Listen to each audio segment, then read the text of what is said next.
भगवान श्री कृष्ण को नमस्कार करते हुए आप सभी का अनंत अकेडमी ऑफ मैथमेटिक्स में स्वागत है। देखिए, ये जो क्वेश्चन है ये अपने आप में एक स्पेशल रूल है। अगर आप इस स्पेशल रूल को समझ गए तो बड़े से बड़े इंटीग्रेशन को आप डायरेक्टली इस रूल का यूज करके सोल्व कर सकते हो बहुत ही कम समय में। ठीक है, तो इसीलिए मैंने इसको कहा quick integration by using special rule. तो रूल क्या आएगा वो भी मैं साथ साथ बताऊंगा। और ये 2011 में क्वेश्चन आ चुका है और प्ले लिस्ट में क्वेश्चन नंबर 78 है। ठीक है, तो अब हमारे पास कंडीशन ये है कि find the value of integration under root log 2 से लेकर के अंडर रूट लॉग 3 इसकी लिमिट है, फिर x sine x square divided by sine x square plus sign log 6 minus x square. तो सबसे पहले तो यहाँ देखिए ये एक्स स्क्र है और ये एक्स है, तो इसको पहले हम सब्सटीट्यूशन मेथड का यूज करके इसको सिंप्लीफाई करते हैं कि let x square is equal to t, फिर डेरिवेटिव कर दो एक्स स्क्र का 2x dx, इधर t का dt, फिर फर्दर एम्प्लॉय करके x dx की वैल्यू आ गई dt अपॉन 2। अब लिमिट भी चेंज करनी होती है इसके अंदर हमें कि when x is equal to under root log 2, तो इसका मतलब है x square is equal to log 2 और एक्स स्क्र को हमने क्या माना t, तो t की वैल्यू क्या आ जाएगी log 2। सिमिलरली जब x की वैल्यू हम रखेंगे upper limit under root log 3, तो एम्प्लॉय करके t जो है अब आ जाएगा log 3। ये हमने लिमिट भी चेंज कर दी।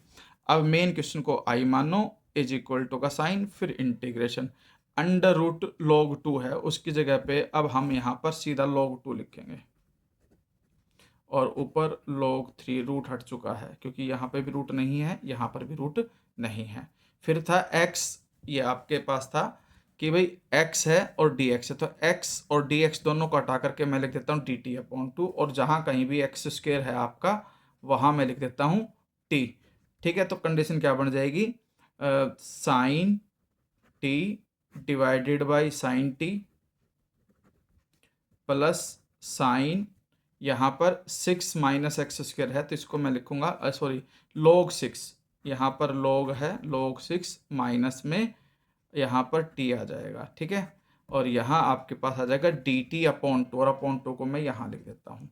अब देखिए ध्यान से, आपके पास ये है एक प्रकार से फंक्शन, और ये फंक्शन के अंदर अगर हम करें, ये रूल होता है, पहले मैं रूल लिख देता हूँ आपको कि i is equal to limit a to b हो, एफ एक्स न्यूमरेटर में हो, डिनोमिनेटर के अंदर अगर आपके पास एफ एक्स प्लस में f a plus b minus x d x हो, तो हम डायरेक्टली उसको लिखते हैं b माइनस ए बाई 2।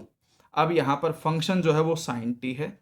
अब साइन टी के अंदर अपर लिमिट और लोअर लिमिट दोनों का ऐड करो तो log 3 प्लस log 2 मल्टीप्लाई होकर के 3 इंटू 2 होकर के log 6 बन जाएगा, तो ये एडिशन रहा, और माइनस में ये t माइनस हो रहा, तो एक प्रकार से ये एफ टी हो गया, ये एफ टी हो गया, प्लस में F T upper limit plus lower limit minus में t।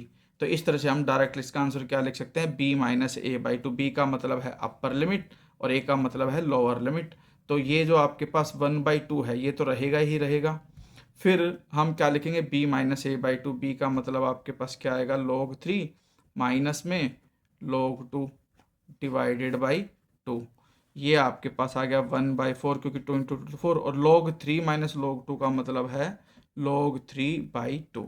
ये हमारे पास फाइनल आंसर आएगा इसके अंदर। ठीक है, और अगर आप इसको वैसे करना चाहते हो लॉन्ग मेथड से, तो आप इसको i मानो, फिर अपर प्लस लोअर लिमिट यानी कि ये वाला फॉर्मूला लगा करके दोबारा i बन जाएगा, फिर i और i को ऐड करके आंसर आ जाएगा। लेकिन आप डायरेक्टली इस फॉर्मूले का यूज कर लेना, वो ज़्यादा बेटर है।